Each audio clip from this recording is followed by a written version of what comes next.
That's not the plan. You can respond.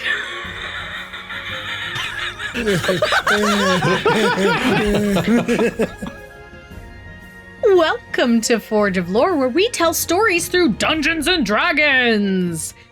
Well, everyone, it looks like we're heading into the final part of Chapter 3, so why don't we just get into it? Who's ready for some D&D? Roll it!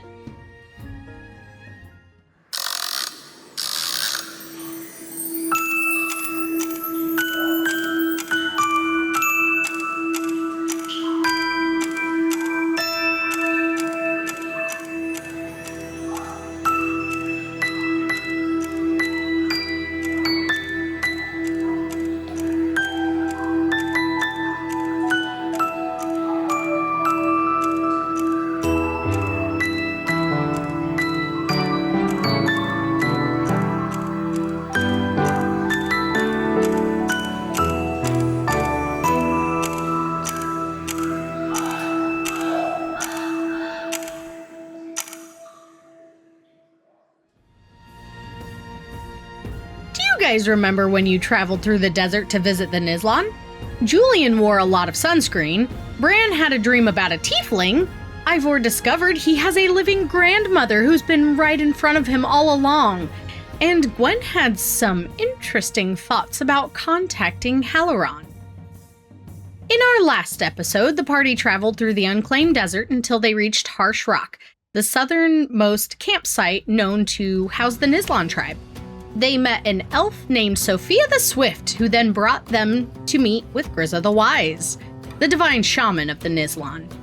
Grizza gave a bit of info about the grim vagrant who has been visiting her in her dreams for a very long time. She admitted that she's been alive since before Julian's disappearance over 200 years ago. And then she asked for a moment alone with Ivor, in which she revealed herself to be his grandmother.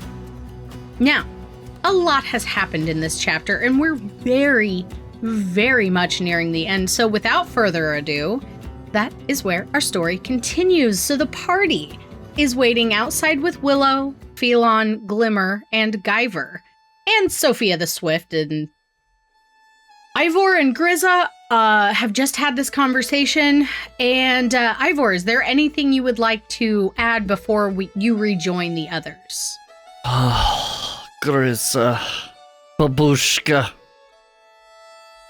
You know, Ivor has learned that on mainlands, people value blood relatives more than here in the desert. This is true. But honestly, Ivor does not care that you are Ivor's babushka. You have always been babushka. You have always been Ivor's family. Loved, cared for Ivor. What is blood other than splatter on the sand? It does not matter and changes nothing. Ivor still loves you just as much. Well, I must say, you remind Grizza of Poppy very much. Katya, of course. But you also remind Grizza of her oldest son. And it makes Grizza sad, but also proud, also happy. Your uncle would have loved you. I'm sure he would Ivor would love him too.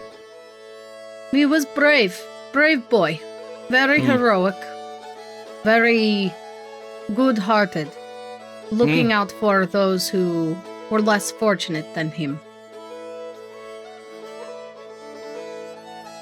Ivor is hungry. Yes, Let us go to the tent and join the others. It is time to rejoin the others, but just remember, Ivor. Back and forth. The orchestra plays, but neither side is tuned to the other. Hmm. It is time to retune.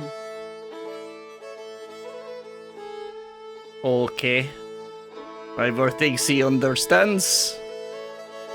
Good boy. And then she gets up and she stands up, kind of, you hear her knees sort of creaking a little bit. And then she opens the door to the tent and you exit into the hot desert air. And the rest of you see Ivor and Grizza come out as you are waiting for him to rejoin. Julian, you kick the scorpion. Oh, what was I doing? Yeah, you keep scooting it. You actually gotta kind of get underneath it a little bit. Gotta get it some air. Okay, let me try. Ivor just runs up mid-sentence and punts it like across the fucking camp. Oh, wow. Yes! That was cool. That is how you kick Scorpion. Glimmer starts clapping, and she comes over to you. She zooms over to you and plants a kiss on your cheek. And high five, little one. She gives you a high five, which pretty much body slams your hand.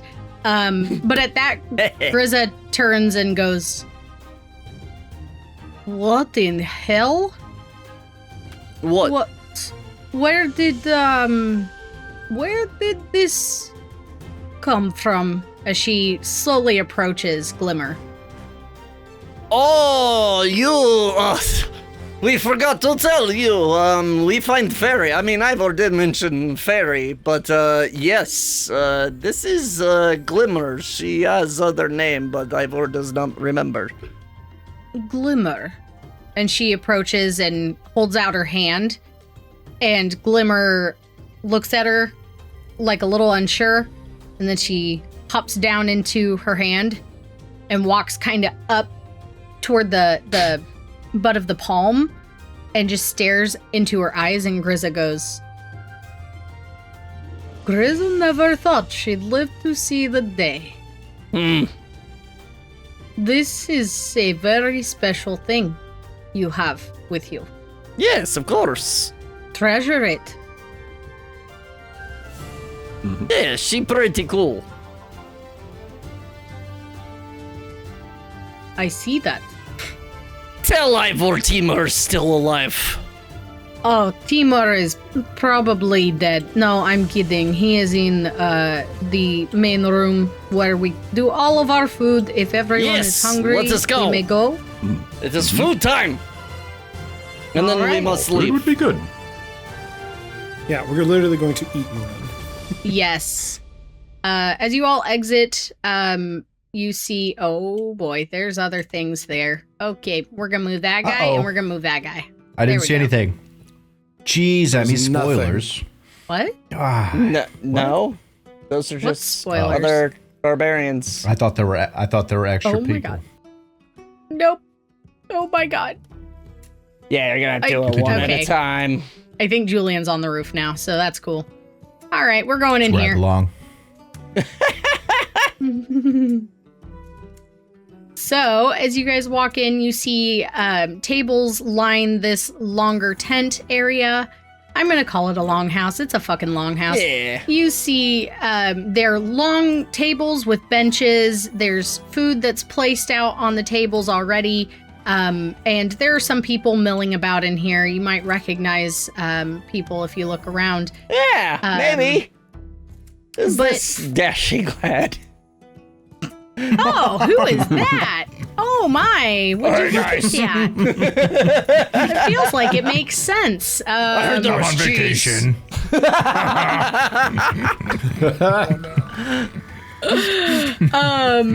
So, in the back, you see this giant grill. And it is just lined with steak after steak after steak after steak. And Ivor, you know this is more than likely from wolf hunts and like desert wolves. Yeah, that's a very creative name. It's canon. Desert dogs.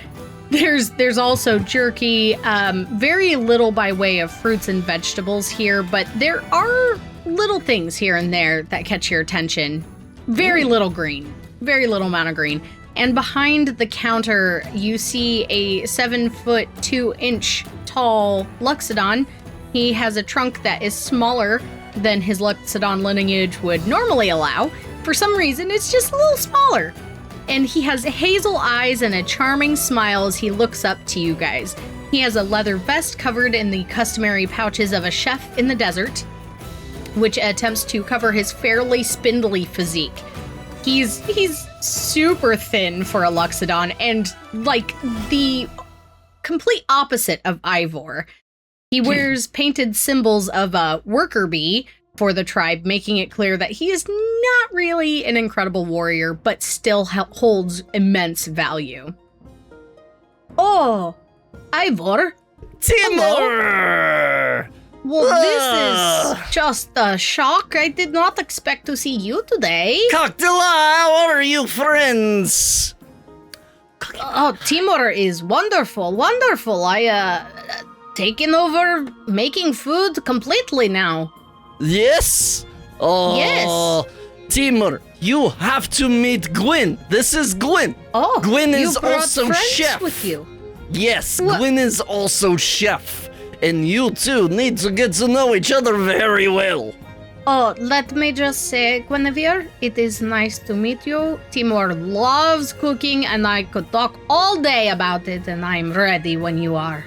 Oh, my dear. It is honor, first of all, to meet you. And I will say right off the bat, I love your setup. This is so cool. Like, again, I know we're like desert, but also like you've actually built like it looks like a temporary like stove, the vent, the hood, the grill, it's so, I love it. I love it so much. Nizlan may not be the smartest clan, but Timur is very proud of this setup. I mean, Ivor, food it's, Ivor is smart. it's true. Come on! Who is smartest Nizlan- clan? Fucking sneaky ass Nizlan- We're not innovative, but we get by, obviously. Yes. We thrive. I think you are selling yourself short, my friend. You have, it looks like a very, very good, again, kitchen setup here. And if your food tastes even half as good as it smells, I know that you are definitely worthy of your title of the head. Ivor's already. Ivor. Ivor's already making a plate. Ivor, you bring flattery from mainland. Timur is very, very happy to have this group of people. Welcome in, everybody. Please make yourself a meal. Enjoy the food. I recommend the desert lizard over here on the end. Oh, you It desert lizard! is- Yes! Yes, it is seasoned very well and cooked to perfection at the correct temperature. Because believe it or not, temperature and timing makes a world of difference. I don't have to explain this to you, Guinevere. Yes. Just bites the head off of like a lizard on a stick. Ow. Oh, I forgot to take the skull off that one. Oops. Ah, it's his best part. Well, enjoy the food. It is so good to see you. Oh, I'd love to try the desert lizard. And Ivor, can you tell me what it tastes like? it is chewy, very chewy, but it tastes like Ivor senses pepper and jalapenos and Definitely. Oh, Timur got where the- did you get brown sugar?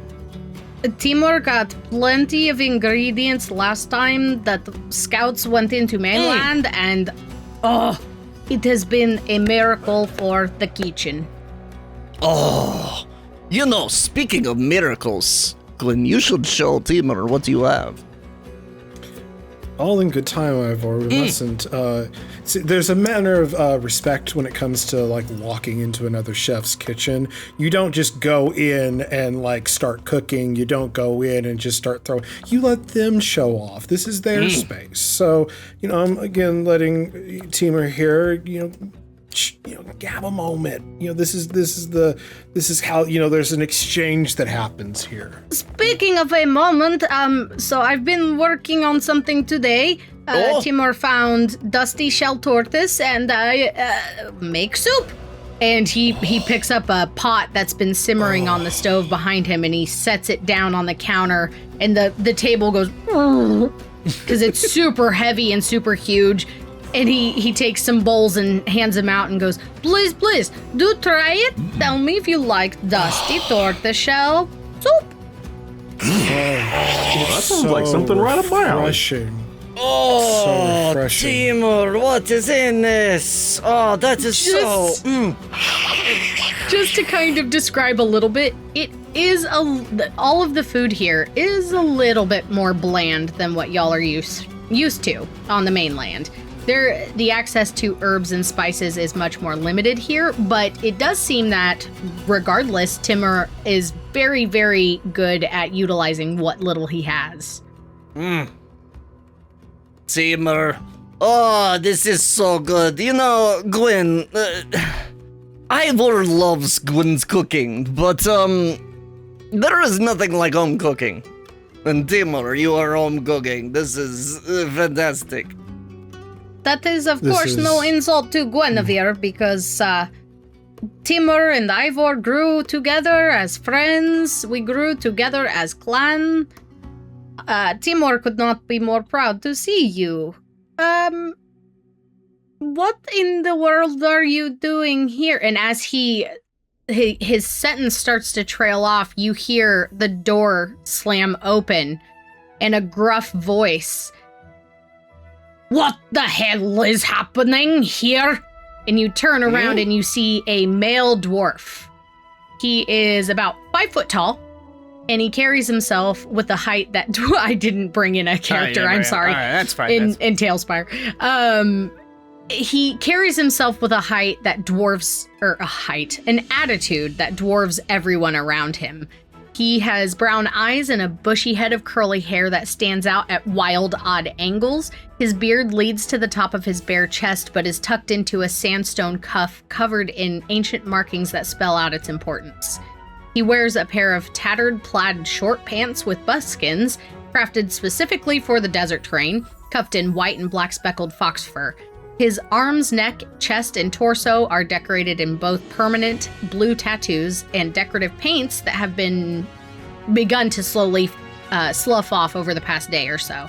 The last thing of note is that he sports the Chieftain's Necklace, a golden chain ornamented in tooth, bone, and shiny trinkets that have been collected over the history of the tribe's existence, giving him a somewhat kingly appearance. And Ivor, you recognize this individual as your childhood nemesis? Boria!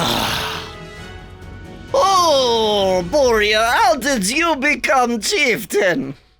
What in hell is Ivor doing here? Boria did not give permission for I did not sign off on this, Ivor. Relax. Ivor is only visiting and making sure that Nizlan is aware of going-ons back on mainland. What is this visiting? Boria does not know of it. It seems that we now have 2 exiled people from our clan, and the shame is great. The weight is heavy. Why did Tierlock get exiled? That is tribe business, not Ivor's. You have not changed whatsoever, Boria. No, Boria has not changed much at all. But it seems Ivor has, as he comes in here just stomping around tribe as if he owns the place. No, Have you come to challenge me? Have you come to challenge? No! You want to sign contract? No! No, Ivor is very busy saving world while Borea is here running Nizlan. Ivor is out there saving world. Ivor would challenge you for leadership of Nizlan and probably win. However, Ivor is a little busy and has to go to other fucking worlds. Yeah. Ivor, speak in riddles because this is nonsense. You know that we are in trouble, you know that we are vulnerable, and that is why you are here. You are want vulnerable. to take over Clan. You are vulnerable because you are making deals with sneaky ass Silsa. Yeah, Ivor knows.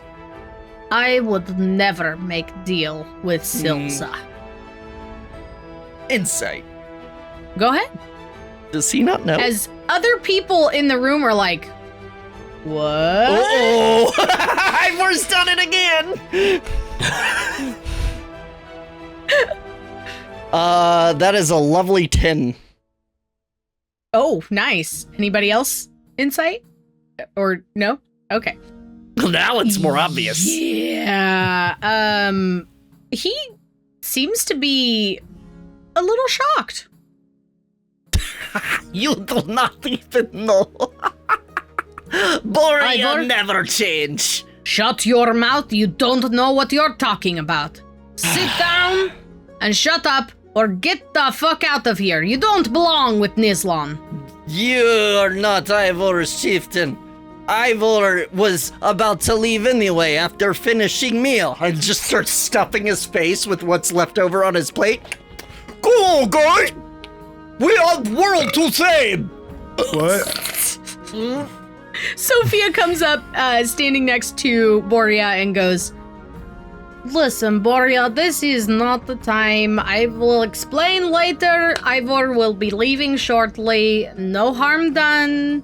And Borea turns and fixes her with a sharp stare, and he's like, Sophia, bring Ivor in? Yes. Go ahead. Oh, Ivor, again, who's your friend?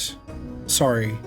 This is Borea, what Ivor was telling you about. Hi. Borea the Brutal. Hi, Borea. I'm Gwen. Guinevere, friend of Ivor's, was just getting introduced to Timor,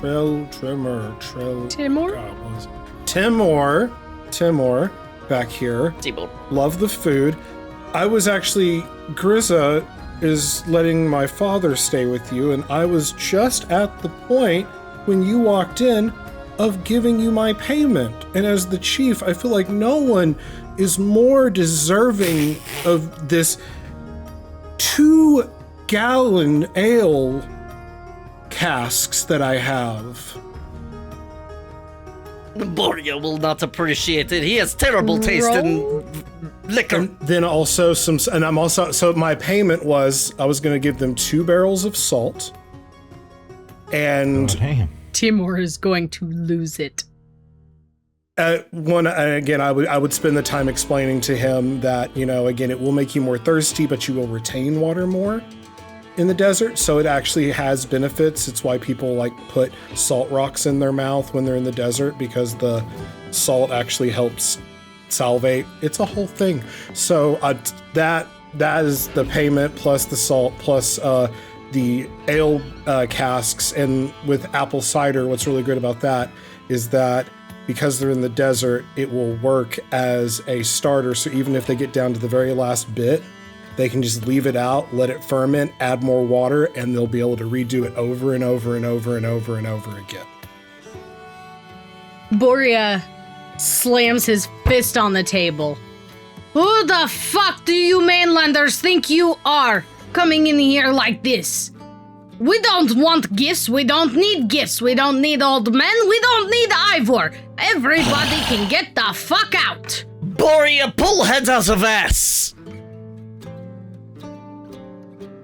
Listen, I've had enough, Ivor. If you want to continue this, we can take it outside. Ivor is going outside, but only because we have finished meal, and slams plate on the like table, like shattering it. Like, psst. We have world to save while you are here protecting clan. Ivor is out there protecting entire fucking realm. Let us go. And he walks out of the longhouse before Ivor can, almost like it's a competition to get out first. And meanwhile, Timor leans over to you, Gwen, and goes, "That sounds wonderful, and I will accept any gift. Fuck Boria. He doesn't." Yeah, no, it's already here. It's already here. Like I literally have pulled it out of the cask, and it's already like in front of him. Thank you very much. These are magic rocks, okay, Timor? They are magic. Just you wait. Oh, like the game you used to make me play, where you were like lick rock, Timor, and Timor would lick rock. Yeah, but this tastes crazy. Here's a note. Here's a note already prepared with, things and how to do recipe. Thank you for taking care of my dad. Thank you. Of course. And Sophia walks up and is like, "Yes, Boria is in rotten mood. Might be time." Wouldn't he not? Timor, listen. It was good seeing you, and he'll do the biceps. It was good seeing you. He reciprocates. Thank you for this meal.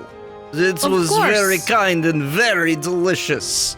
Timor had no idea that he would wake up today and be cooking for Ivor again. It is pleasure. No, do not worry. Ivor wishes he could stay and eat more of your food and catch up. You will not believe. Ivor has seen 3 fountains shooting water up in same place. Ivor will tell you next time.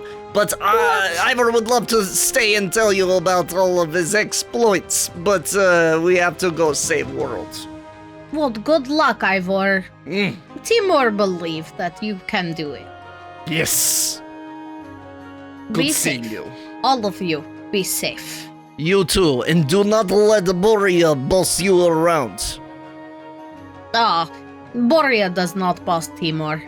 If he gives you too much guff, just slip pig asshole into his food. No. Timor fight not fire with fire, but you attract more bees with honey.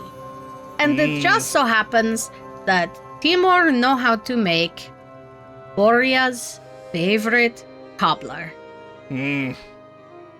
Always works every time. After Ivor leave, Timor make him some, he'll be fine. You are a real leader, Timor. Never forget. You never forget. All right, let's go. And with that, you all walk back out into the desert heat, and you have full bellies. Some of you may have taken some of the food for the road. Timor does not seem to mind at all. Boria is nowhere to be found when you walk outside, but Grizza is walking back to her tent. Grizza, thank you so much for everything you do. Ivor has to go now, but Ivor will check in on you whenever he can. Not sure if it works from Cruinneog, but Ivor will try. Grizza always knows when Ivor is watching. Please be safe out there, and use each other wisely. Yes. Not in bad way. Don't use each other bad. Use each other good. You are tribe now. Yes. We are not breakers. I ever wanted to call us rocklickers, but they were like, no, rocklickers stupid. Anyway. That is dumb name, Ivor. What? Alright guys, let's go. Alright, so you guys, is there anything else you would like to do here, Gwen? Bye, Dad. Don't die Anyway, again. see you later. Stay safe. Anyway, see ya. Probably best to stay, out of sight. There was nothing else Gwen wanted to stew? No. Was I supposed to do something? Fuck. Talk to my dad. Gave food to the dude. I mentioned it last week. I was surprised that you didn't do it in the last episode. Oh, yeah, that's right. Fuck, that's right. I was. You don't have to if you don't want to. No. No. I was going to look at Grizza. That was what I was going to do. That's right. We gonna study, bitch. Bro, I was so locked in on the food and the salt and just paying for my dad. And, again, like that hyper focus got activated. Yes. I was like, what? Stare at Grizza? Please roll me a perception check and then a following up with an insight check, please, Guinevere. Here we go, chat. What we gonna learn? What we gonna learn Let's go. today? That's a natural 20 on perception. Whoa. Let's go! You see everything, and I mean everything. Insight check. Go, baby. Right. That's some energy to start this evening. Love. Let's go. Keep it rolling. Love. And don't Roll forget to that add bone. guidance as I well. shit you not! Fucking hell! Whoa! Let's go! That is 2 natural 20s in a row. Wow. I want to Gorgeous. know what Grizza had for lunch, like when she was 2. It all was we that get. dusty shelled tortoise stew. Okay. All right, Guinevere. First of all, first and foremost, you find the ability within yourself to flawlessly turn into Grizza the Wise, or Quinn McFair, depending on your perspective. You don't do it yet, but you know that one's tucked away for later. You can absolutely be Grandmama, it's me, Anastasia. Okay. Let me tell you a story, Terry. Once upon a time. But secondarily, you all have become familiar with Guinevere, and you turn to look at her as everyone has said goodbye and Grizza begins walking away, and Guinevere goes and looks a little confounded as she's staring at Grizza. And for her, it feels like a long time, but for you, it's only a couple seconds, and she kind of shakes her head and turns as if nothing has happened. Guinevere. Okay. So, Lock in, baby. I'm glad I prepped for this.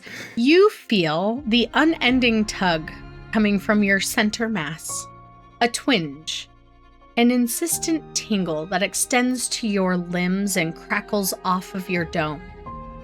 The wind roars ferociously around you, whipping the braids in your braided hair like wanton projectiles.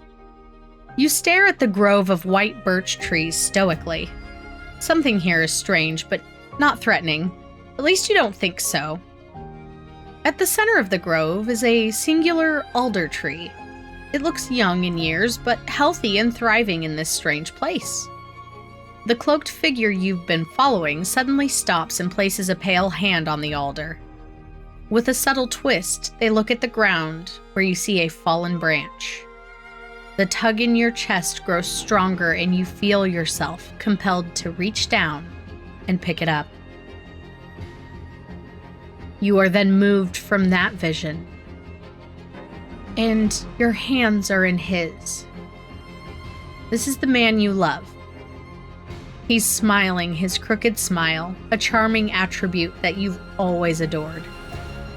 The two of you intertwine your arms as the cleric delicately wraps a golden ribbon over your wrists, pronouncing that your love is now bound by eternity and unbreakable by all things. Next, you feel yourself shift again. You feel the squirming baby in your arms, and it startles you awake. The hour is late. You are exhausted, and he's been fussing with no end in sight. You look down and marvel at how confused you are. The lack of sleep is taking a toll, yet one look at your sweet child fills you with an indescribable bliss. You lift his little gray trunk and plant a kiss on the light birthmark at the end. He makes a coo and reaches for your face. You feel yourself pulled away again. You smell smoke. Fire is near. Your heart is heavy. Your boy, your eldest. You watch him fly into the burning bakery with the golden heart of a hero. You snatch your daughter and pull her away before she can mimic her brother. Your husband catches your other child. There's a nasty rumble beneath your feet just before the burning building explodes into a cloud of fire, smoke, and shrapnel, thrusting you and the remainder of your family away with impunity. Gone. He's gone. And with that, you find yourself back in the desert, staring at your friends who are all staring at you. Good. You doing okay over there? What? Yeah. What was that? What is what? What? You read the Grizza, didn't you not? A lady never tells. A lady never reads and tells. Wow. Where are we going? We should probably get going, right? Like, it's probably about time. Do we know where we're going? Bran does. All right, Bran, lead the way. Oh, yeah, it's about kind of like, it's over there. You sound so sure. Don't you, you basically have, a find the path going on right now. Mm-hmm. Like a pulsing trail that's boom. Well, I might trip over the, landscaping, but I can at least tell you where, it's right over there. Well, just right over there. Phelon kind of pipes up and she goes, well, in the instructions that Sidhe left, he mentioned performing the spell during the time between times, so if you think we can reach it before dusk, we could perform it then. But perhaps we might want to scout the area before we go in. Question about spell. Yes. How long does it take once we start it? Is it one of those things that we just gotta kind of plow through until it's done? And what components, or we gotta speak? What are things that could potentially screw us up? Yeah, it takes a full minute to cast. But you have all of the ingredients you need based off of the stuff that Sidhe left, that Phelon picked up before you left the hovel. There is a... Oh my god. So let me just 10 look. rounds. See. Yes, 10 full rounds. Eek. Eek, eek, eek, eek, eek. That's interesting. Okay, there it is. Okay, so you have the spell scroll. Then you have an opaque vial that it's titled Ordri Cade, meaning High King's permission.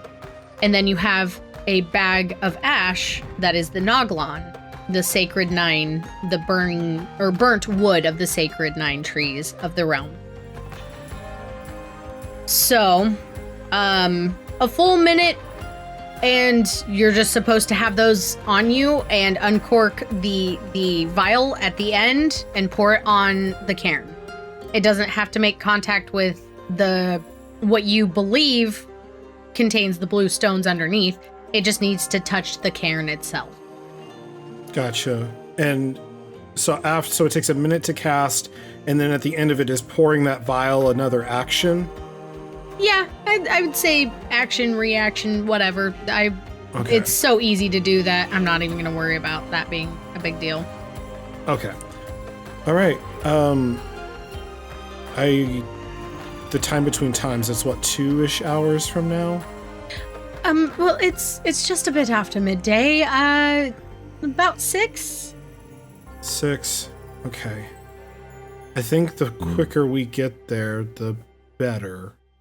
Can scout out the area, Yes. make sure there's nothing waiting for us. Make Yes, a good idea. defensive perimeter, do whatever we need to do. Yeah, I don't think we can afford to wait another day. Who knows what could happen. I don't think so either. Time All right. is of the sense, as they say. That was How's almost as everyone bad feeling? as scry farts. How's everyone feeling? Ivor, you good? Like, Yeah, Ivor thinks so.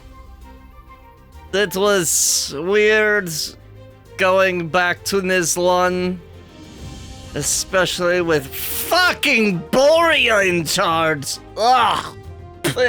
yeah, he seemed like an absolute sweetheart. I say that sarcastically. Okay, good. Bag of Ivor was about daffodils. to yell. No, like, who would say no to, like, anything? And again, you're supposed to be, like, the dignitary, and you're, like, just yelling and what a leader.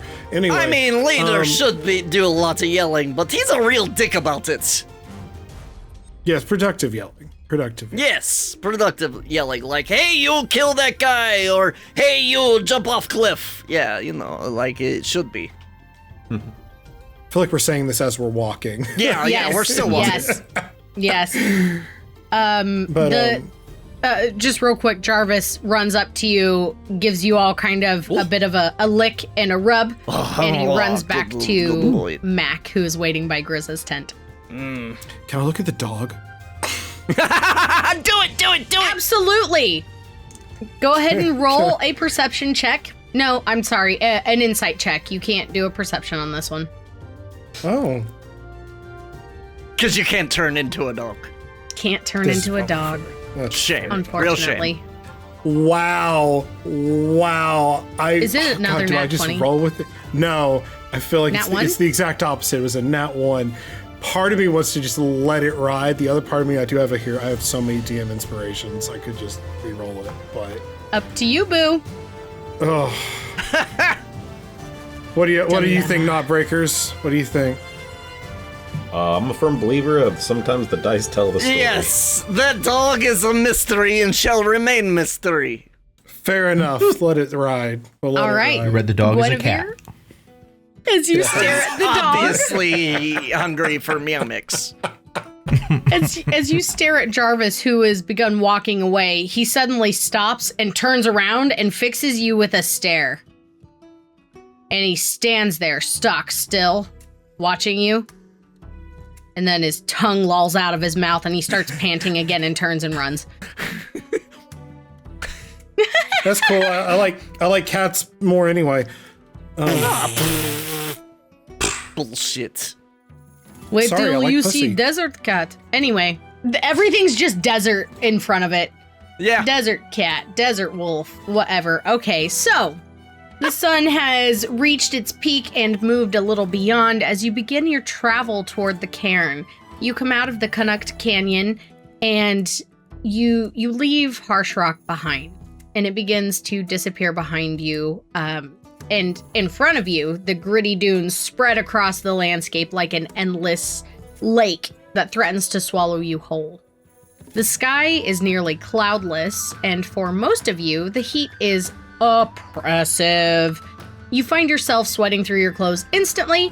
Your mouth is perpetually papery dry.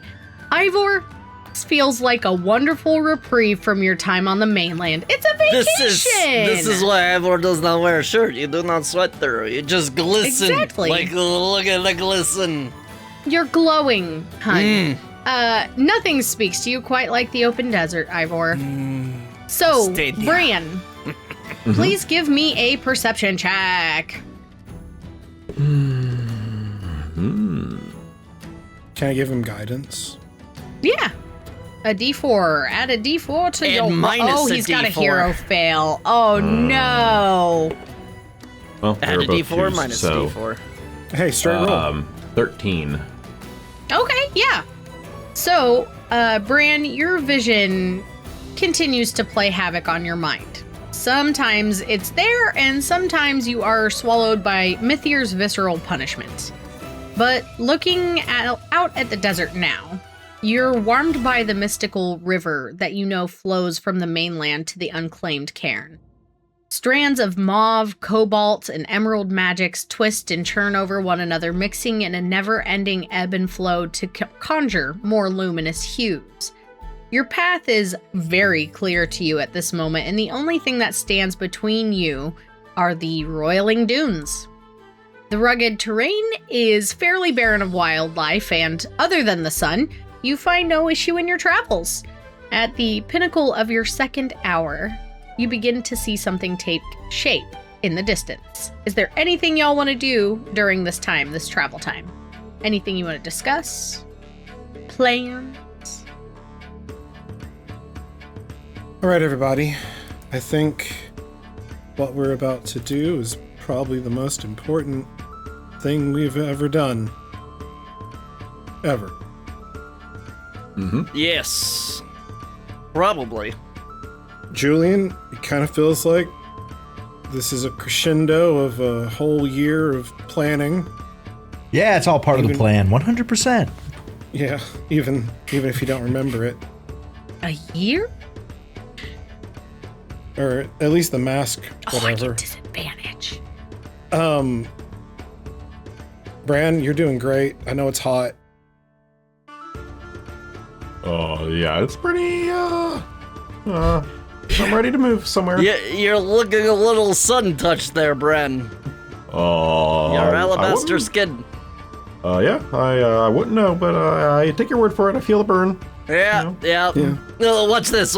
And just puts a hand softly on your chest and lifts it, leaving a handprint. Oh, yes. Oh Okay. no! You have Ivor's mark. Oh no. Ivor's mark! Oh my That's god. better than other way Ivor marks people.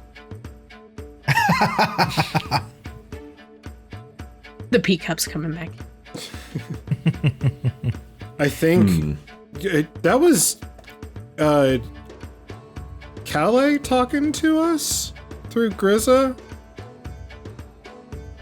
Maybe. mean? Ivor, Grizza does that.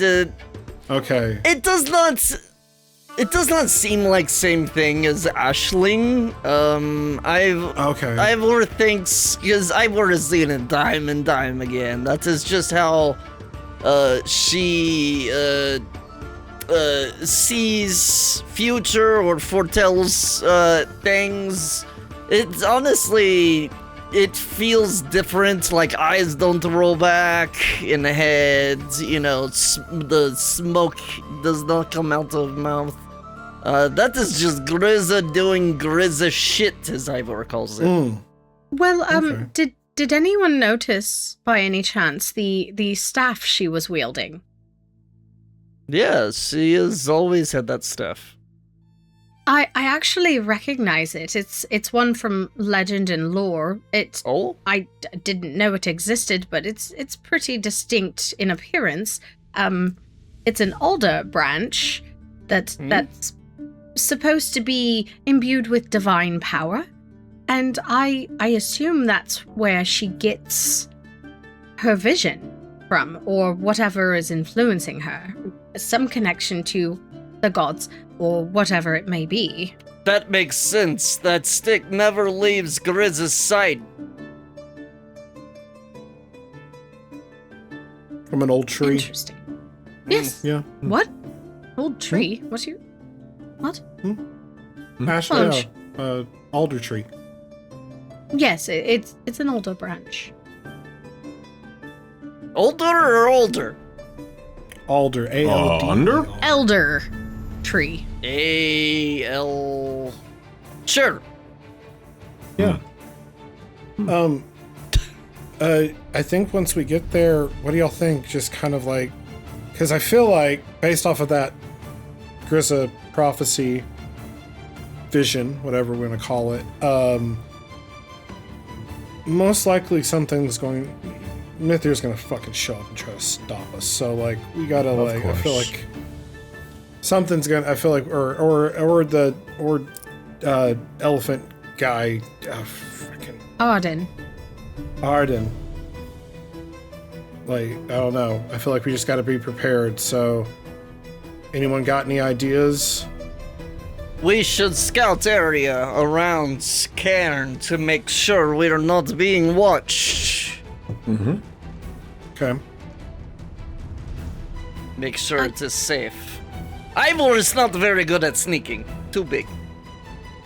I know Willow, That's what she Ashling. said? So Willow, Ashling, y'all have done this before, or at least nearby Seen when it. happened. Yeah? I'm actually pretty proficient at scouting. I do a pretty good job. If you would like to employ my assistance, I mean, I am part of this as well. I would like to not die, and for none of you to die either. That'd be fantastic. Ivor is fan Yeah. of that idea. Mm-hmm. Yes, that My would be ideal. perception's pretty wild. Sorry, what? I said that would be ideal. No, there is not such a thing as double DM advantage. I'm sorry, B-Town.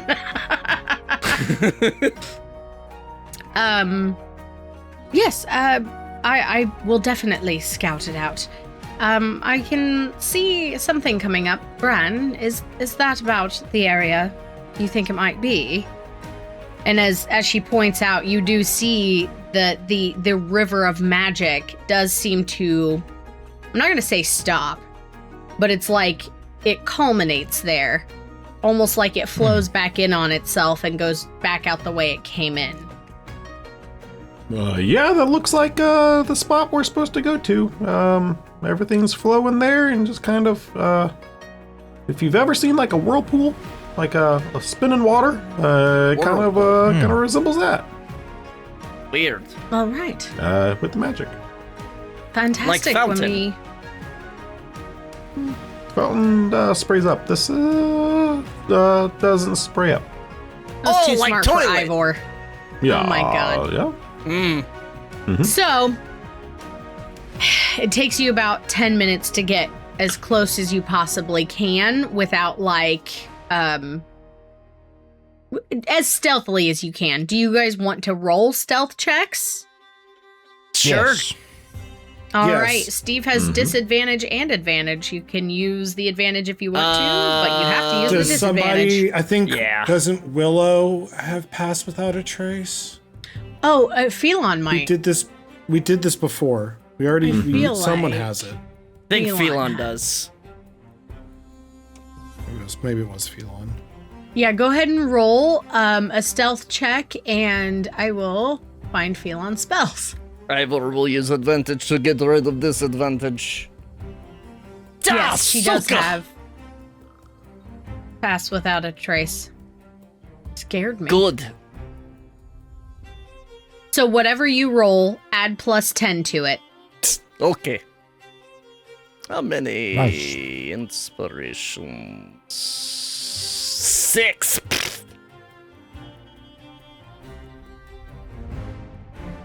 Ivor guess he did not All earn right. inspiration last Julian. episode.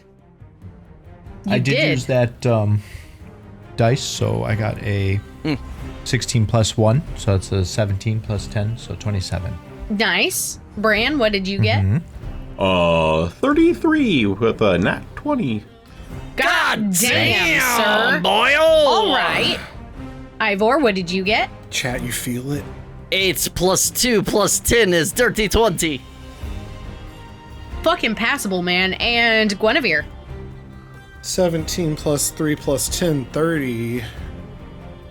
Oh, Okay, look so at me, Bran I and am Gwen doing- essentially disappear. They can't even find each other. They're so good. We lost 2. Oh, I forgot to. We have a disadvantage? Yeah, I decided to only use disadvantage for enemies unless you want me to use disadvantage here. Well, I don't know. Depends. What's the you know, consensus, party? sometimes chat wants to screw us over. Chat, should I feel use the like- disadvantage? Or save like it for both it's of the you should. baddie? Do it. Also save it for the baddie. Save for the baddie. Save it for the baddie. Okay, well, both of these characters rolled ridiculously good stealth. Yeah. You look around as you guys approach and you realize that Willow's no longer with you. She's just gone. just fucking gone.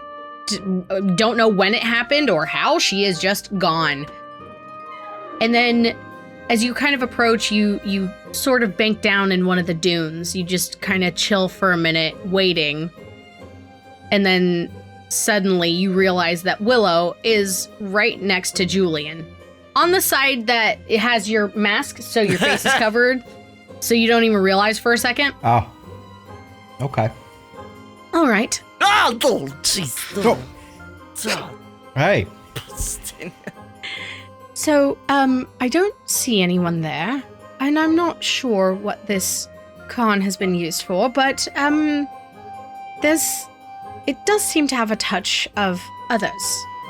It's not just rocks. There are planks and ropes, as if people were climbing it at some point. There's even a fence around the perimeter. It's broken down and completely rotted and not useful in any way, shape, or form, but it is there. It appears the place is abandoned, like maybe it was used once as a campsite or something, but there's no one around that I could tell. It's up to you what you would like to do. Should we approach? Do we just kind of try to sneak up and quietly do it, or we just fucking bum rush it and do it as quickly as possible? We still have time before. We have so much time. We don't know if this is a situation where underneath there is, more like the previous Cairn that we've been to. There could be a whole dungeon down there that we have. I think it's safe to say that's probably the case.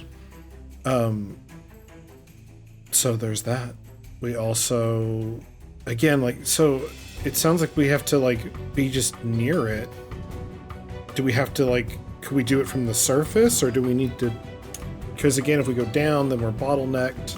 As long as we have access to blue stone, right? No. No. Sidhe, in his instructions, said as long as we pour the contents of the vial on the can itself, it doesn't have to touch the blue stone. Okay. Easy peasy. Steve wasn't paying attention at the beginning of the episode when I was explaining this. Absolutely not. So Josh was totally paying attention. So with that being the case, do we want to stay out of sight and just kind of wait until the sun goes down or do we want to go ahead and approach? Ivor thinks we should camp out to watch it, make sure no one comes or goes, and until dark time, and then we sneak in and we do spell. We go to Cruinneog, save day. Right. We are stealthy now, so if we did approach now, we may have a better chance to succeed, but... I can always cast it again. How long That's until, Yeah, how many the time hours, between give or times? take? Oh, The time yeah, between times. You've got about, maybe 4 hours left of the day. Okay. Oof, that is a long time. We should just camp out and keep eye on Cairn. Stay back. Stay out of sight. Just kind of chill, All right. conserve energy, short rest it. Yes. All right. So if y'all need to take a short rest, now is the time to do so. And You can make go snacks, ahead and Gwen. roll snacks. perception checks for me. We'll have a group perception check here. Sniff, sniff. Sniff, sniff. Sniff, sniff. Duh. Bran, you have low perception. Aisling is going to cast guidance on you. Oh, that didn't help. Way. Oh my gosh. Use an inspiration and roll the exact same thing. All right, Julian, what did you get? There we go. I did. Sorry, I was looking at my spells. Sorry, my spell book. This is so much ADHD in this episode. Oh my 20, god, guys. 22. It's all of us. Nice. Okay, and Bran? 18. Okay, that's pretty good. Ivor? 24. Okay, and Guinevere? dirty 20. Oh, hell yeah. Yeah, you guys managed to keep yourselves company, pass the time with ease. You're quiet, which is tough for some of you, and Ivor. And you don't ever really see anything happening around the cairn. You see maybe like some birds flying in, land on the cairn and fly away. Yes, some of them are crows. But Bran, with your magical sight, you do see again that river kind of pulsing through there, and every once in a while there's like the area where it all kind of conforms, right? You presume that's where the stones are, and you see it just kind of just every once in a while just gives a little like zooming, like an overabundance of power, and then just kind of fades away back in and out, almost like breathing. It's so strange. Interesting. But eventually you see the sun reaching toward the horizon, and it is getting very close to what you believe is the time between times, which is that beautiful magical state that we as human beings always romanticize, that twilight. Shut up. Fucking Stephanie Meyer ruined that word for me. In filmmaking, it's known Twilight. as the golden hour. Yes. But yes, that refers to either dusk or dawn, before the sun comes up or before the sun goes down. And the sun is almost down. Do you want to approach the cairn? It's his time. All right. It's time. I cast False Light first before we Okay. go. That's a good Pass idea. out, You also... oh, never mind. I pass out 3. I took the lizards from the camp, and I chopped up the meat and wrapped them up and made like little tortillas, but with like some cheese. And I'm gonna hand them out, and y'all can take. If you eat that, you get 3 temporary hit points. Nice. Does that stack? Yes. Unless, I don't know, it doesn't I say don't like think anything about it being like it can't stack with other hit points, or you can only get hit points from. Temp I don't think HP it never can. stacks. Okay. You Hold on, I'll take save it. whichever is higher. So someone else Okay. can eat that. Yeah, so Aisling. All right. Aisling will take it for sure. All right. I believe I still have a you temporary health enchilada in my. I put extra cheese in yours, Aisling. all... I thank you kindly. Those cheesy potatoes. Would you like to stealth again as you approach? Yes. Yeah. And I'm going to ask Glimmer if she can fly ahead, and one, to light the path for me, and to just kind of see if, warn us if she happens to see anything or notice anything as we're approaching. Okay, so first things first, Phelon is going to cast Pass Without a Trace again for you all to stealth, and Tyler, I will get back with you on the Glimmer situation there. She So dies. go ahead and roll Glimmers it all. stealth for me. Yeah, Glimmer explodes. Damn. I'm kidding. Ooh! This bitch got plot armor. Oh my god! Oh, Steven! I will don't be like using it. a DM inspiration. Uh-oh. Whoa. Ivor did all right. All right, and Julian, what did you get for stealth? A new stealth roll will give me a 9. Hot. Okay, plus With- 10. With plus 10. Oh, sorry. With a plus 10, 19. All right, Bran. 29. Ivor.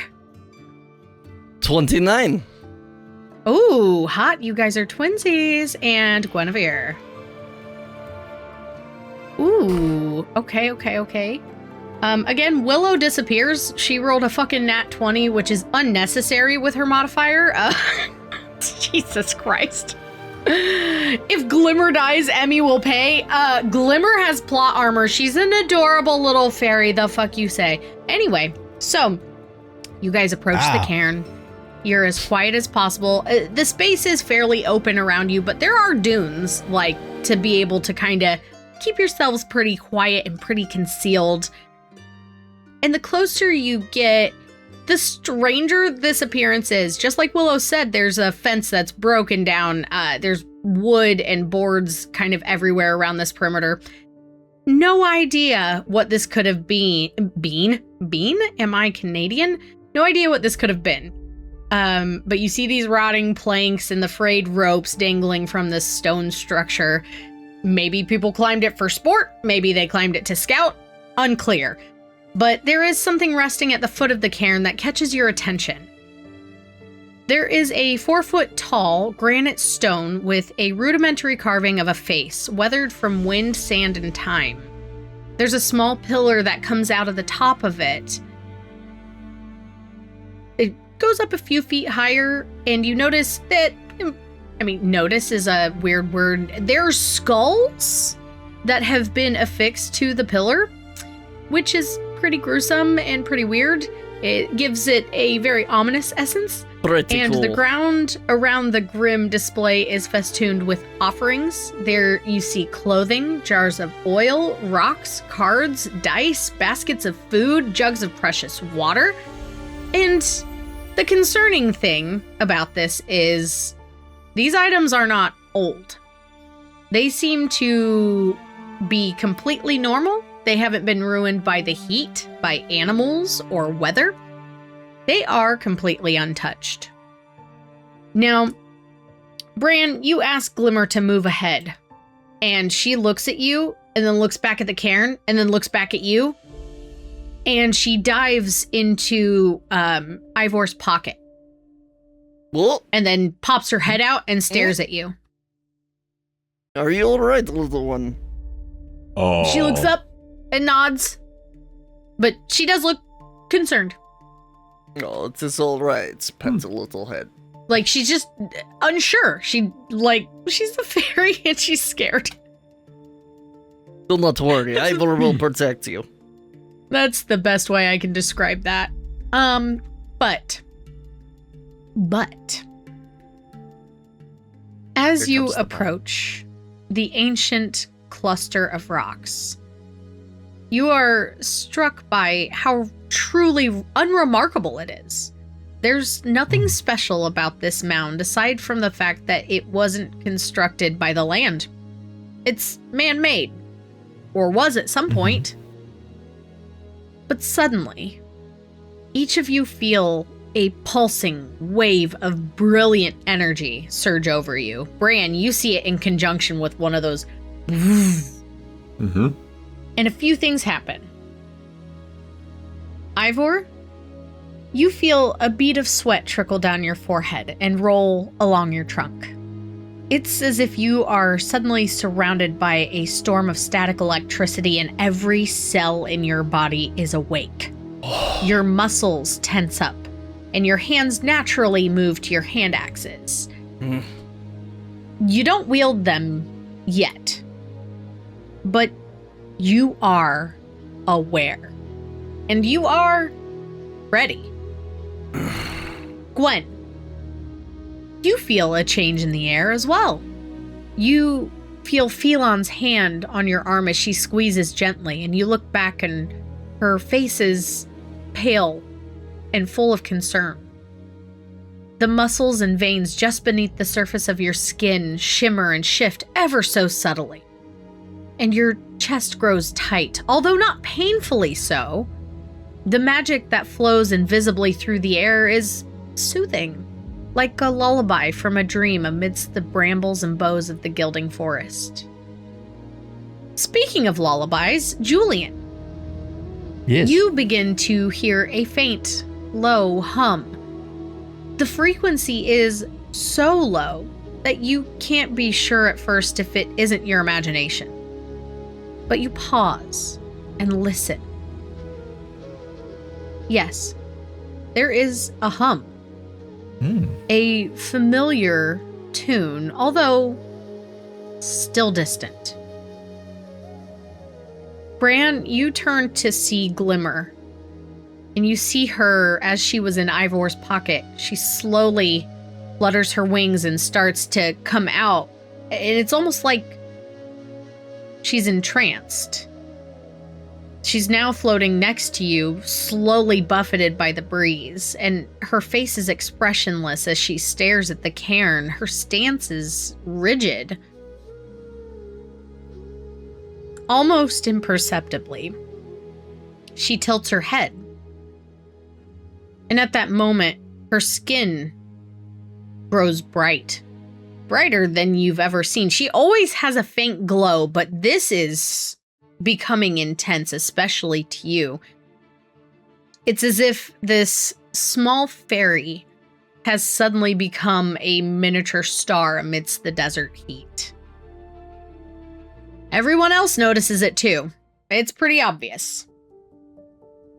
The last thing. Aisling takes in a sharp breath, which makes all of you turn.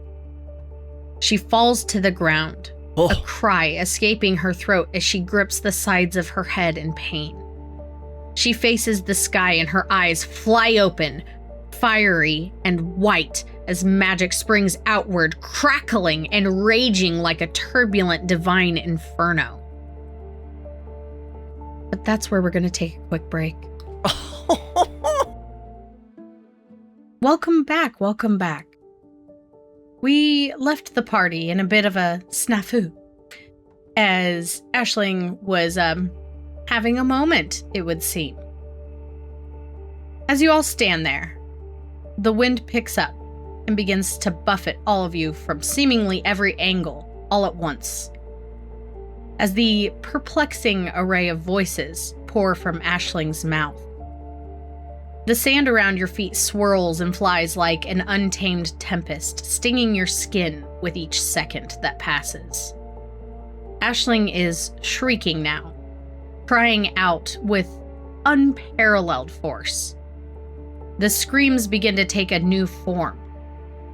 She's into the third verse before you realize that she is recalling the words of the prophecy, Dryan's promise. Shit. The garden awaits the cruelty of fates. Memory will be restored. Upon the isle, through proof and trial, you shall espy the horde.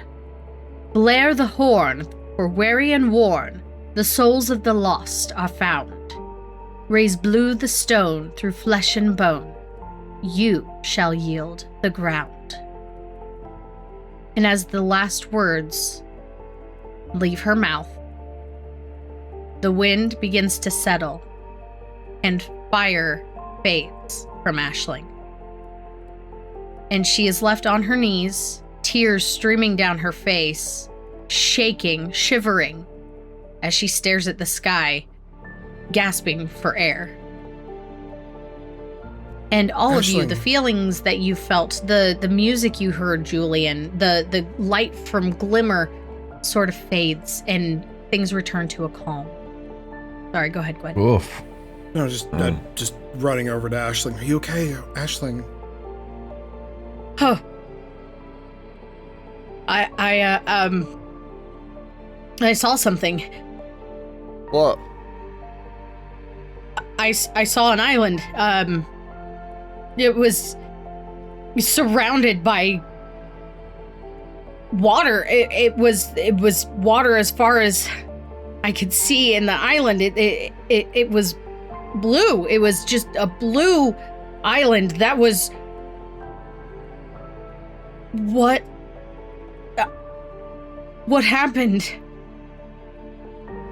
You said, oh yeah, you said the prophecy again. Yeah. Screamed it this time. Yeah, very loudly. In fact, Ivor's gonna look around and make sure, like, we're still alone. I will also do that. Yeah, you can do a perception check if you would like. Yeah. Anybody or just? Yeah, anyone who wants to. A perception check just to look around and make sure nobody's checking you out. Nobody's noticed you.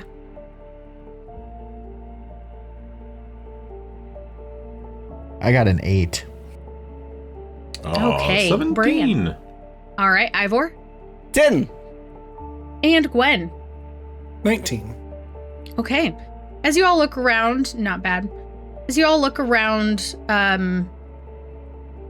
everything seems to be just as it was. Bran, you notice that while Glimmer's glow has faded slightly, it's still pretty intense for you. To everyone else, she looks fairly normal, but it's still pretty intense to you, and she has not stopped looking at the cairn. You don't see any scry balls or anything around. Nothing that you can tell is amiss at this point.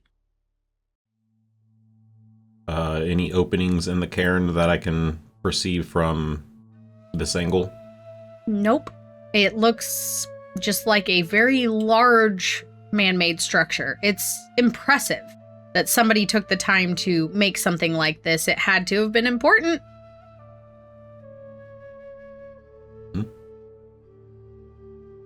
Okay, so we should do the spell then, right? We should do the spell. Yes, we should hurry up.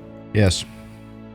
Oh, all right. And Phelon begins pulling out all of the components, and as she starts kind of laying everything out, she looks again at Sidhe's instructions and kind of furrows her brow a little bit. And then looks up at Gwen.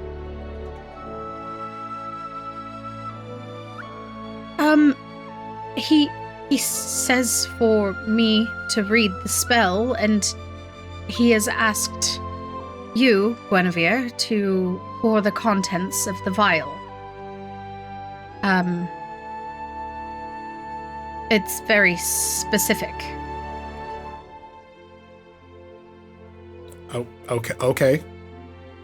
All right. Maybe because I she- can fly. Okay. Maybe. I don't know. He doesn't list a reason. He just asks for you to do it. And she takes the vial and hands it to you. All right. Well, I suppose we should get started.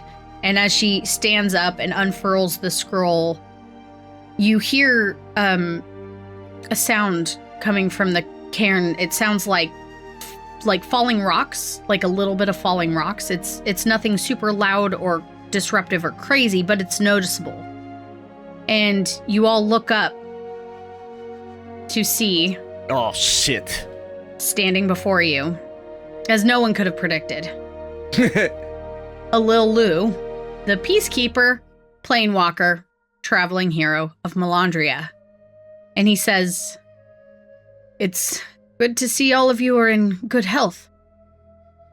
Hands on axes. A little baby! My God. He stands on this plank, like he just walked down from one of the rocks. You don't know how he got there. Must have teleported or something. Like, he was not there. He was not there, and then he was. But he looks different. And it's only been a little over 24 hours since last you saw him, but there has been a visible distortion to his appearance. His skin is slightly ashen, and there are purple shadows forming beneath his eyes. He appears gaunt, unwell. His cheeks are slightly sunken, and stubble has taken over his normally pristine jawline. And when he raises his hand, you see a small tear in his skin, but there's no sign of blood. It's not like he was cut with anything, but or even like a scrape, but there's just like a bit of skin that seems to be missing. I have been looking all over for you, and I am very glad to see that you're all okay. Interesting. Are I feel like I you just all need to okay? come out and Inside? ask. Can we insight if this is actually Absolutely. him? Yeah. Mm-hmm. Go ahead and insight anyone who wants to. kind of just want to ask. You can At this ask. point. I'll let the insight rolls roll and. Okay. Okay, so I will. A little Lou, you're looking a little rough around the edges. Which you are we talking about today? Talking to today? It's been a few days since I've seen all of you. What did we roll on insight? Those of us who rolled. Bran, did you roll?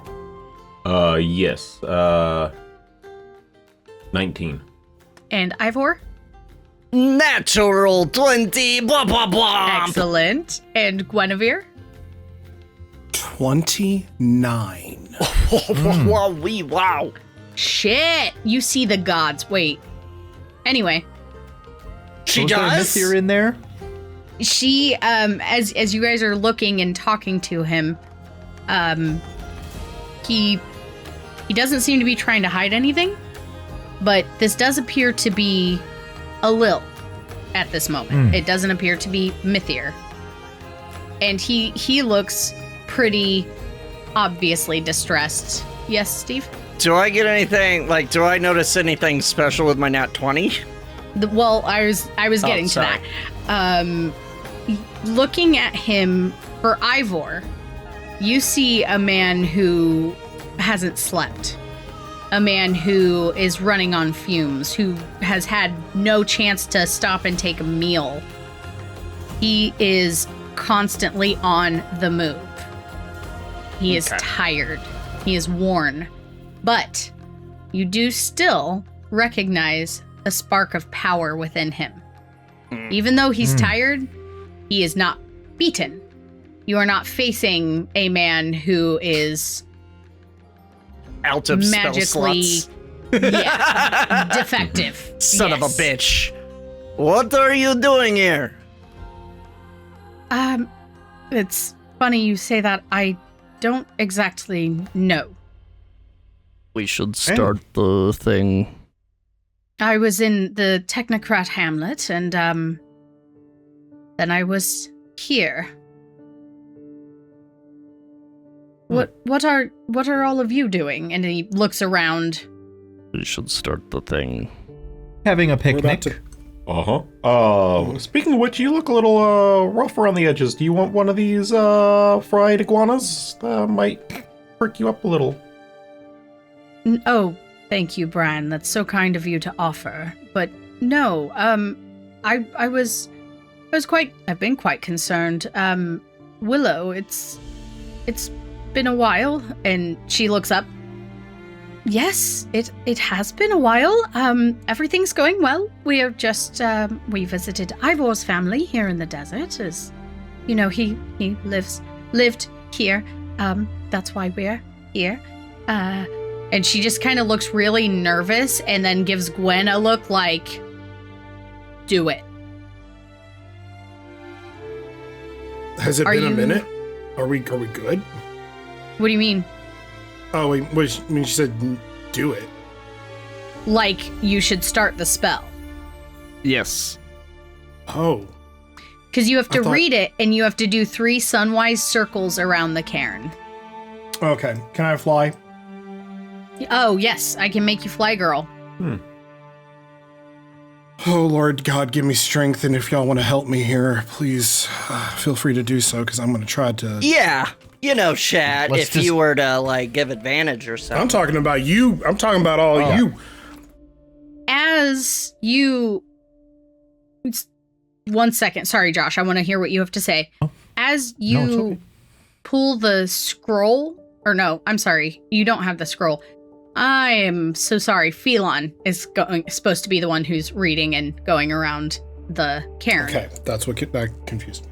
I am so sorry. That was totally just a brain fart on my part.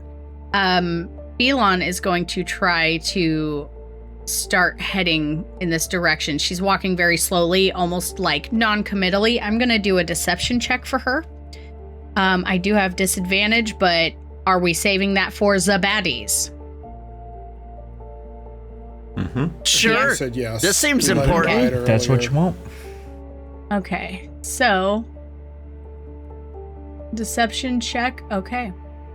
As she starts moving in that direction, suddenly a Lil snaps his head in her direction and he goes, "And what do you think you're doing?" Oh, here we go. And you see his eyes, his icy blue eyes, grow somehow colder. They're almost, they are so blue, they are almost white. Oh boy.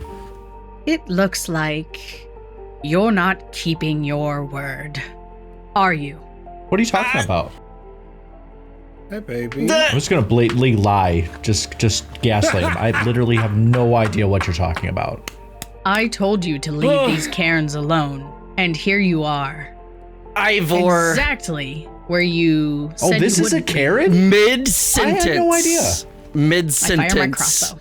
Ivor pulls out the crook of Arcturus, does a flourish, and like lands the blade into the ground, holding the handle, and casts wish. This is unplanned. Yep. Unplanned, and I love it. I'm Ivor concerned. wishes that Mythier would leave Lil's body for 1 minute. Okay. Okay, so since you are not casting a spell with wish, this goes into uncharted territories that are left up to me, the DM. Cool. I'm gonna make how many a couple charges do I rolls. have? Where is that? On my Uh-oh. end. Whose body is he gonna go into now? Shit. I You do have not to- give consent. You didn't have to give him the idea there, Julian. He does need consent. At least from what you've heard, he needs consent. Okay. I got 3 charges total. Okay. Okay. Sorry, give me just a second here. I am doing some... It's okay. It's all right. It's okay. Where's my other one? There it It's is. gonna go fine. It's gonna be fine. Listen. We're still above water. It's We're good. let me just So that sounds like it was Alilu speaking, not Mythier speaking, because Alilu did tell us to leave the Cairns alone also. No. Nope. The voice No. changed. The voice Yeah, definitely it was changed. there. Alil has kind of a British flair, and Mythier has straight up American trying to be deeper. I'm bad at this. I'm not having a panic yeah. attack. You are, chat. Okay. So, Ivor, Yes. as you take out the Crook of Arcturus and you cast this wish, Mythier's head, presumably, turns to you, and he gives you just the slightest little grin, and then he stops, and his brow furrows, and he kind of looks around in almost like a panic, and you see him close his eyes, and he squeezes his hands together, his fists, and suddenly you hear a little go screaming out. I'm not gonna scream.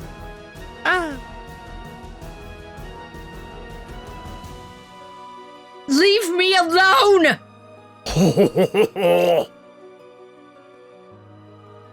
And he shudders, and he stumbles, and he falls from the cairn, and lands on the ground, on his knees. Press the right button. There we go. Kinda. He's on his knees, and he takes a giant breath, and he looks up, and he goes, Is he? Ivor runs over to him to check on him. Yes, Before he's you gone can for 1 reach minute. him, Oh God. again, the eyes change, and he goes, That's a neat little trick. Oh, bullshit! I told you to leave them alone. And he stands back up, and you see Alil's feet leave the ground as he lifts up into the air. Is there anything anyone would like to do as a reaction? Oh, I should press flying. I mean, Ivor readies his sword. We're in kind of a frozen moment here. As he begins flying, Willow kind of steps forward and she goes, "Where is he?"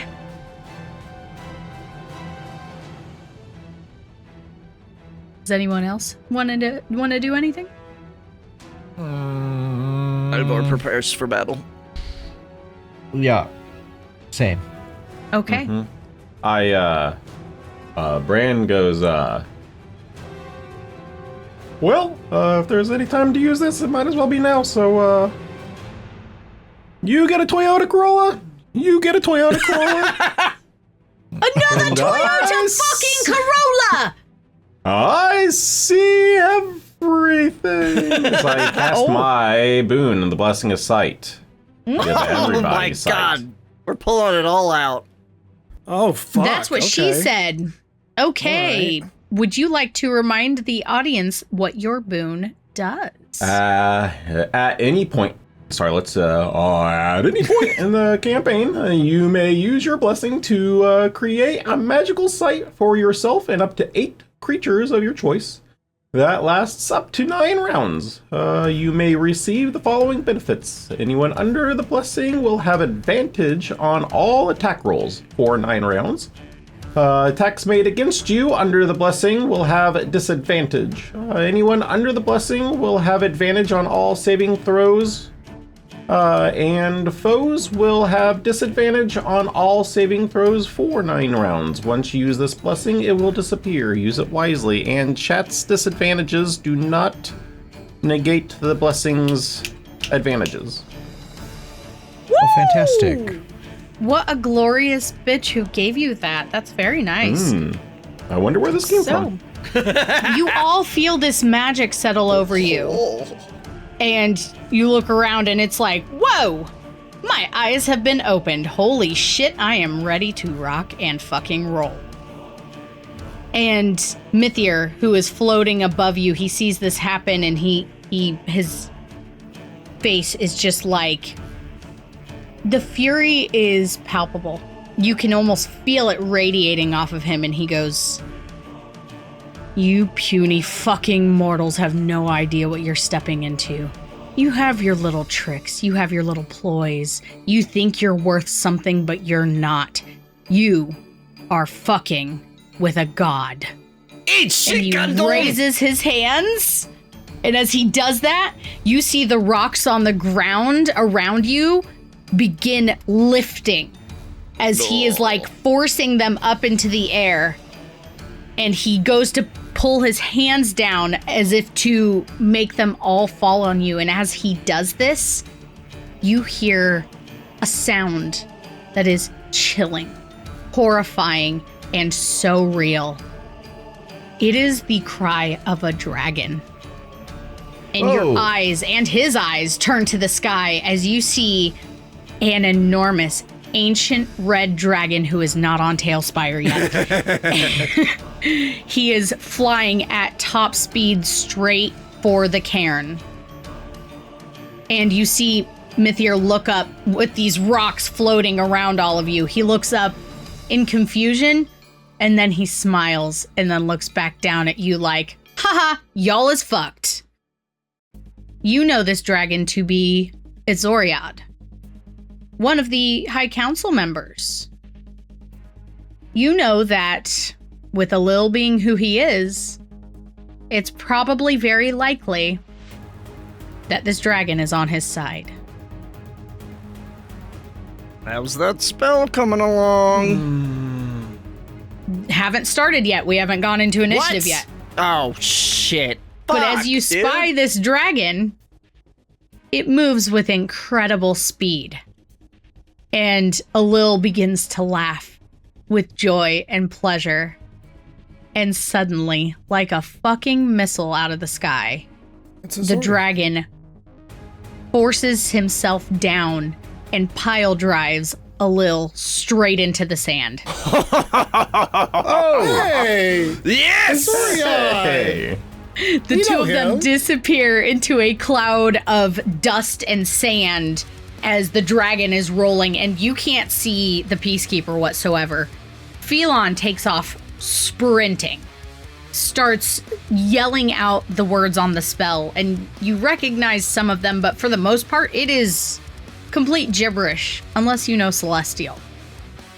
In which case, even then, it is altered. It's not the same. You recognize, again, certain words, but it still doesn't make sense. Then you hear that one that sticks out to you. It stuck out to you before.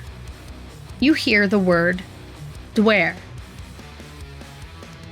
And Julian, something inside of your chest responds to that, and the mask goes, "Ooh, boy! Things are really heating up now, aren't they?" It seems like it.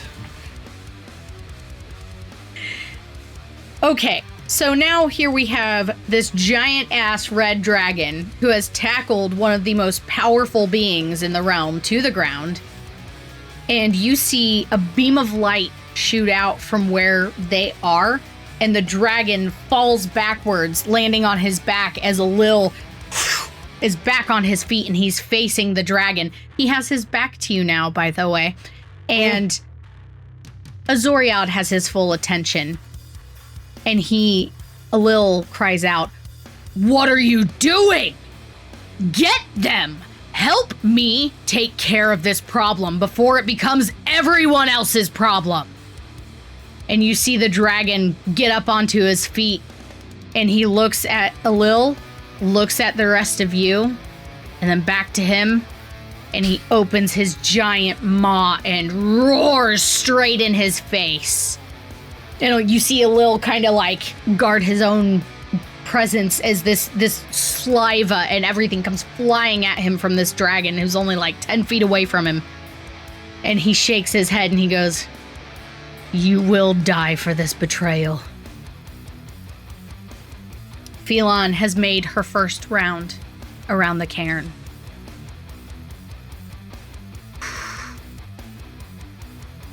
Azoriad changes from his dragon form into the humanistic looking form. He's red, as if some of you might recall. Extremely large man. And he looks at the rest of you and then back to Alil, and he's like, "Didn't know it was gonna come to this today. Surprises everywhere." And he flings out his arm as he casts a spell at Alil. And the two engage in a magical warfare that you did not expect to see. Is anyone else doing anything in this time? Ivor would like to attack with his sword. To try stabbing him in the back while he's distracted. Are we legit enacting fucking initiative right now? I don't know. There's a battle happening right in front of Ivor. Is he not going to stab someone? But you also realize, Ivor, realize that you could pull his attention away and back to what you guys are trying to do to get the fuck out of here. Okay, maturity check. Come on, Ivor. Oh my god. Come on, Ivor. Lord. Ah, shit. One.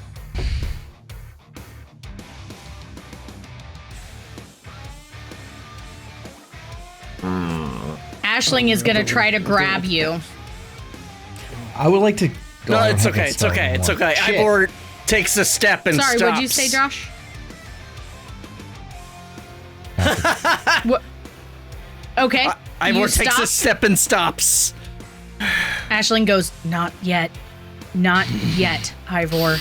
The tattoos start, like, sparkling a little. So, Aisling is... Nope, sorry. Try that again. Phelon is now starting her second lap around the cairn. You can feel the magic building beneath your feet. Whatever she's doing is working. She's also spreading ash from the Noglon around the cairn as she goes, as she continues to say these words. It's a chant. You realize slowly that it does repeat itself over and over and over again. And Alil and Azoriad have now engaged in this ridiculous battle. Both of them are trading blows, and both of them are taking really big hits. And eventually it gets to a point where Azoriad changes back into a dragon, and he reaches out and swipes at the Peacekeeper with his paw, and he goes flying against the cairn, and you swear you hear some cracking and snapping when he hits. But he stands back up as if nothing happened, and he begins flying in the air again, and he raises his arms, rocks floating off of the ground, and sends all of them flying toward the dragon, pelting him over and over and over. They're both taking some hits, but as you're watching, it seems Azoriad may have met his match here. He is pretty injured. It's not looking good. But as this continues, Phelon's halfway around her second lap. You see something else come from the sky. Guinevere, you immediately recognize the visage of Alina. She is zooming through the sky like a fucking arrow, straight toward you. And you see her land on the opposing side. Well, she doesn't land, she's still in the air. She's on the opposing side. Mithir is in between the two of them as she draws her sword. And she's like, "This is gonna be a bad day for you, I'm afraid." And they begin to fight again. Phelon makes it through her second lap, and she goes, "Guinevere, get ready!" Is there anything anyone else would like to do in this time? While we have Bran's boon active, I again want to use it. So I want to try to see if I can fly, if I can see magically right now. And again, we can see, and kind of like, if I would like to try to fly where the center would be. Of the cairn? Way, yes. So that way. Absolutely. I'm dropping directly over it. Yeah. Mm-hmm. Absolutely. With ease, you find yourself zoom straight up to the top of the cairn. You are at the pinnacle. You have the vial in your hand. You are ready to go. In fact, let me return to the instructions here. I've already fucking forgotten my own rules. To open the vial. It has gifts. Okay. Oh, right. Okay, so you have to say, essentially in Celestial, High King's permission in order to pop the cork. So you are welcome to do that whenever you're ready. I go ahead and do it. She's on the second lap. We pop it. All right. So at this time, Mithir looks like he's down on his luck. There's now 2 High Council members who are very powerful who are against him. And he looks a little bit agitated. And he casts a spell again. And you see as you look up in the sky and you see he has cast Meteor Swarm. I'm gonna need some saves from everybody. Oh shit, we It's a gonna good thing we die. have advantage on those saves. We sure do. It's a good thing I have 3 temporary hit points. That'll help with the 80 damage. Yeah. Can I try to counterspell? Julian's got counterspell. No, no, because would it matter? Because if I used it as that deck that we have, that would probably still affect you Yeah. because it's an area of effect, But and it would I focus do on have him. But counterspell. are you casting counterspell? Yes. Yeah, do it. Yes. Do it. You have an advantage. Yes. Yeah. All right, 1 second. You have an advantage you can use. He also just has his advantage from his boon. Well, technically it's not a save or an attack. It's a check. But I don't know. That would be up to the DM. I would say no. So you can It's use not the a chat checker advantage. Okay. What's the save that we need to roll, just in case? Dex. Yeah, that's what I'm looking for. It's Dex. Is it Dex? Why am I not? I recently seeing- rewatched the Skald episode with Larson showing up. You know, where Nifrim died. You fucker. I do remember that very clearly. Y'all are screwed now. Thanks, Steve. Fuck! I didn't do anything. Just a baby. Just a wee baby! That's a baby. Okay, so what did you roll for counterspell? I almost feel like I need to use inspirations on this. Did you use your chat I advantage? used the advantage, Okay. yeah. And got a 16. Okay. You And do need to use DM Oh yeah, I'm gonna need to get a inspiration. nat 20 on this in order to do anything. I if think it's a Mirror god. Spawn's Ninth level. Storm is probably 9th. I'm pretty sure it's 9th. it Well, is let's- 9. All right. So you need a total of 19. Ooh. And who That's knows, maybe cock. more. He's kind of a god. Did it? Did you do it? Did you do the thing? You Uh have the energy. huh. What? Took a couple. It's a nat 20. Okay. I'm going to counterspell your counterspell. I have more counterspell! What level did you cast at, Bran? See, it's on my sheet at 3rd level. So it's gone. Probably. Counterspell is a 3rd level spell that if you're going after a spell that is 3rd level or lower, no need to roll, it just dies. Dex save. My first character did a whole lot of counterspell. You know, Steve, sometimes maybe God decides the rule the cool is what we should go with. And you need to learn to keep your damn mouth shut. Love you, buddy. The rule lawyer giveth, the rule lawyer taketh away. Listen, Steve doesn't So influence that's an my advantage decisions. on the Yeah. saving throw, though. Yes, So this was a advantage on dex. your saving throws. Yes.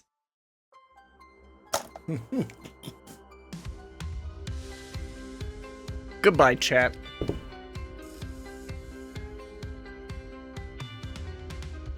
You know, I already rolled, OG. Suck it. Yeah, already rolled. Although I am going to Okay, use an hang inspiration. on a second, though. Okay.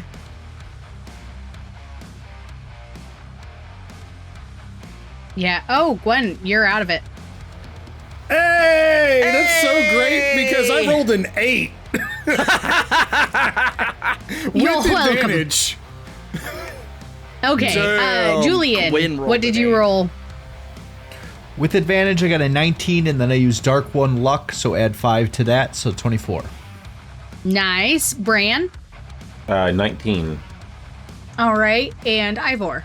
22. Okay. Everyone say... Wait. What did you roll, Julian? A 24. 20. Okay, wait. Bran? One more time? 19. Okay. Bran did not succeed. That's a lot of dice to roll. I'm Bye-bye, not gonna do Bran. it by hand, cause oof. Good thing you got those 3 temporary hit points. Shield. Oh my god, Listen. if you survive That by doesn't 3. work for that. I know. Oh, I Jesus! know. It rendered on mine. Oh! Oof. Big oofs. was that didn't see just that. one of them, or was that both bludgeoning and fire? Oh shit. There's bludgeoning in there. I'm sorry, guys. That- I'll leave. Steve. That I did forget about that, but I'll leave. Okay, so Bran, that's Do the people 76 who fire save damage. get half damage? Yes, Yeah. What was that? 76 fire damage. Okay, so that's 3 damage in the hole. No, you're at 0. Okay, and now So let's do some 38 for the bludgeoning. rest of us.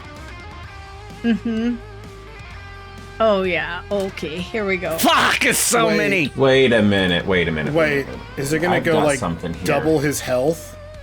66 bludgeoning damage halved to. That's not 33. double his health. That's. Yeesh. Wait, what is your health? A 70, but then I had 3 temp hit points. Oh my So god. 73. The 3 hit points saved you.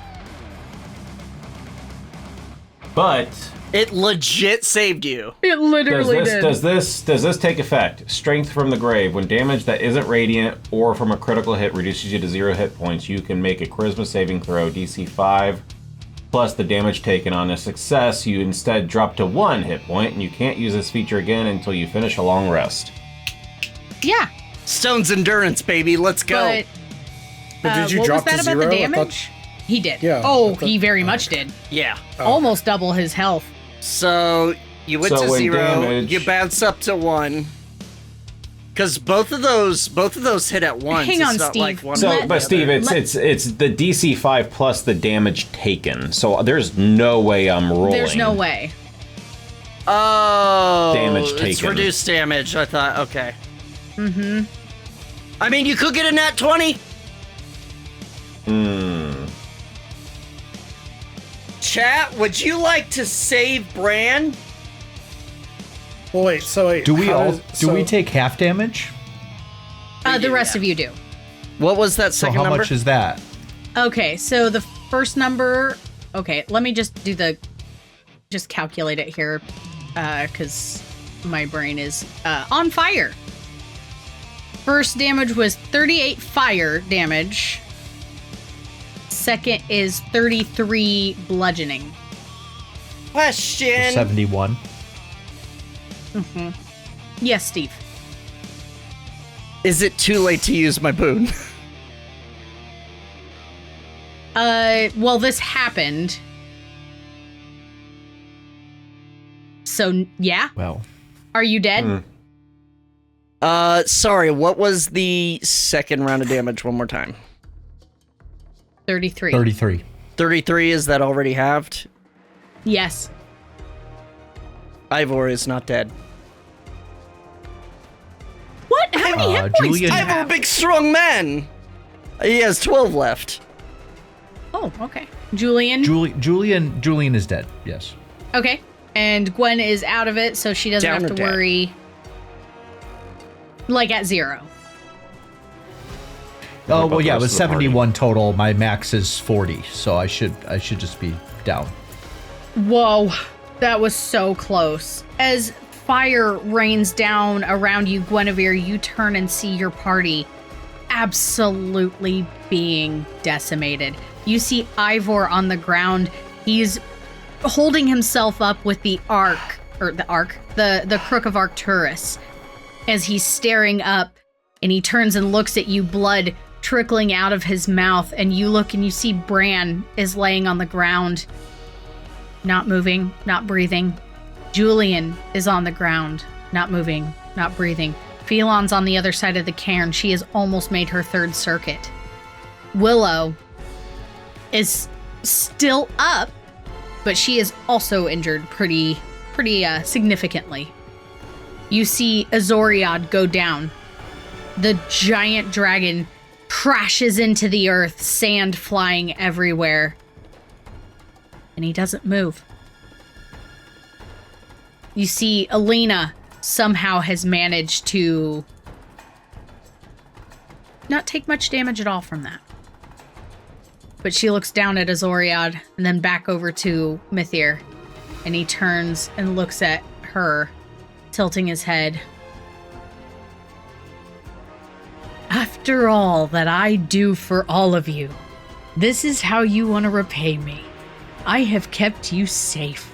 I have kept you clothed. I've kept you in homes. I've taken care of you as if you were my own children. And you want to end like this.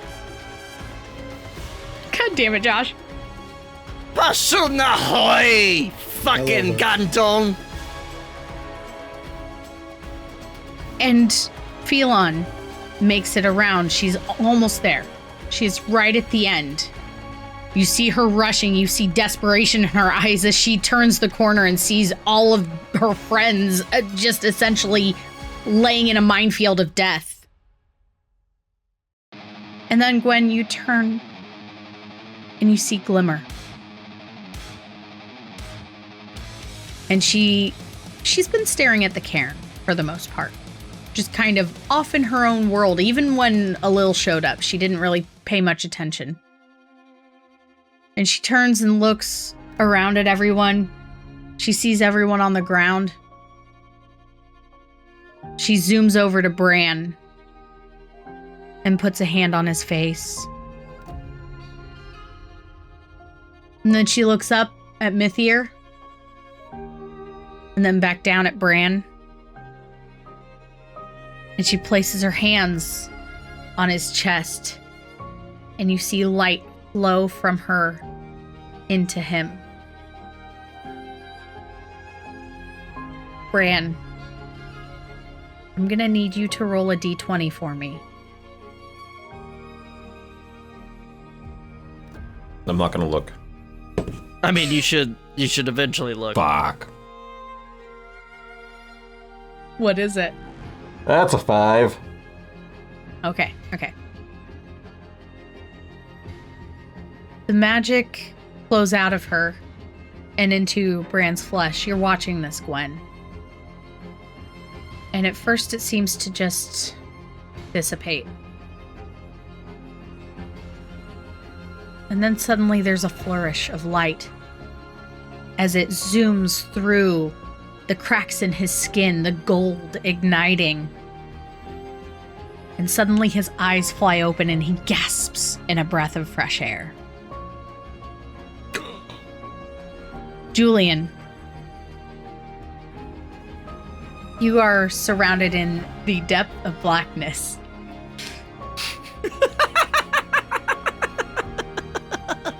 God damn it. And you hear a voice, seemingly from nowhere. It's not time yet. That's not the plan. You can respond.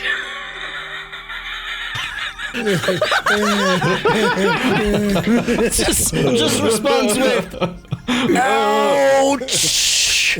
Oh. So what does that mean? I'm still alive, actually, huh? No. I thought that was it. No, you're dead. You are... Well, That tracks. you're on the brink. Not dead. Not all the way, but... I told you. I would be here in this moment. And I will hold true to my word. And out of the murky blackness before you, you see a grayish blue hand appear and reaches toward you.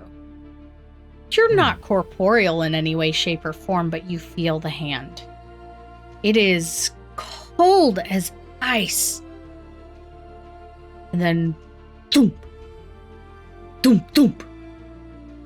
And you suddenly realize you are hearing your heartbeat as suddenly it gets faster and faster and faster and faster until you wake up, your eyes spring open, and you're staring at the sky and taking in breath once again as you are somehow still alive.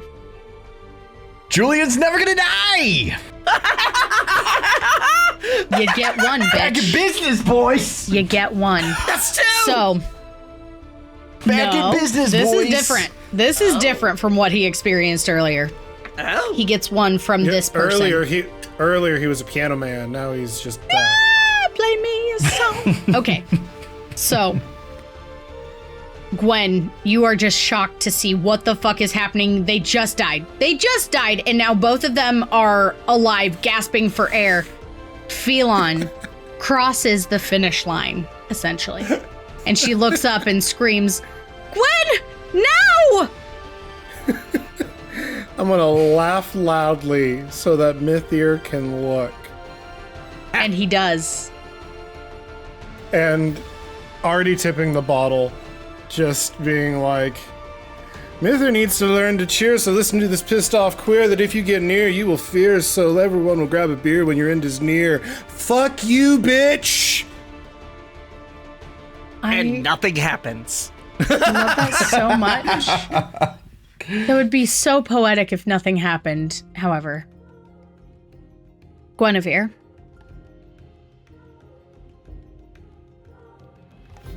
You tip the bottle. I'm gonna need you to roll a D100 for me.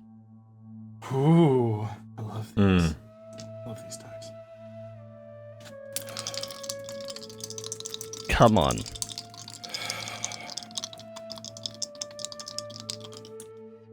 Don't miss the rock. Okay. I ask this every single time I roll D100s. What do double zeros mean? That's your 10 number. Depends on the other die. What's the other die? Is an 8. So that would be 8. If it were a 10, it would be 100. But that is an 8. Yeah, it's a double zero and an 8. Should I use a DM inspiration? Nope, Probably. nope, you can't for this. Sorry, God's rules. This is a D100, not a D20, babies. Anyway, you tip the vial, and you see a singular drop of red blood fall from the glass, almost as if in slow motion, and it hits the rock, the top of the cairn, and everything goes white. All of you, your vision is completely taken over. There is a high-pitched squeal in your ears. And then suddenly you realize you don't have ears. You don't have arms, you don't have legs, you don't have a face, you don't have a torso, you don't have hair, you have nothing. And you have begun your journey to the other world. But that's going to be a story for next time. Saw that coming. We made it. At least we made it. Well, that was a good use of boon and wish. The end of chapter fucking 2. I'm sorry, 3. Chapter 3. Y'all are gonna level up, babes. Level up, level up. Whoa! Wait, what are we right now? Level 8! Level 8! Level 8! It says right down there. I'm dumb. For some. Yeah, okay, so that happened. Cool! I can dig We it. did it. We did the thing. We did it. We did the thing. escaped Melandria. Maybe. What awaits on the other side? Hey, Gwen did make a wait! roll. End of chapter. Doesn't that mean next week is a long rest? Oh. Which means we get to Oh. talk about the chapter? That's right. Y'all gonna need to do some rewatching here, cause take your notes. This was a wild one. This was a wild one. Oh my god, you don't have bodies anymore. Yeah, I'm really kind of scared about that number. Sorry about that, guys. Don't be sorry, it roll. was perfect. It was literally perfect. 8. Anyway, thank you guys so much for joining us. I hope you had a good time. I know I sure as hell did. And until next time, folks, you know what I'm gonna say. Slotty!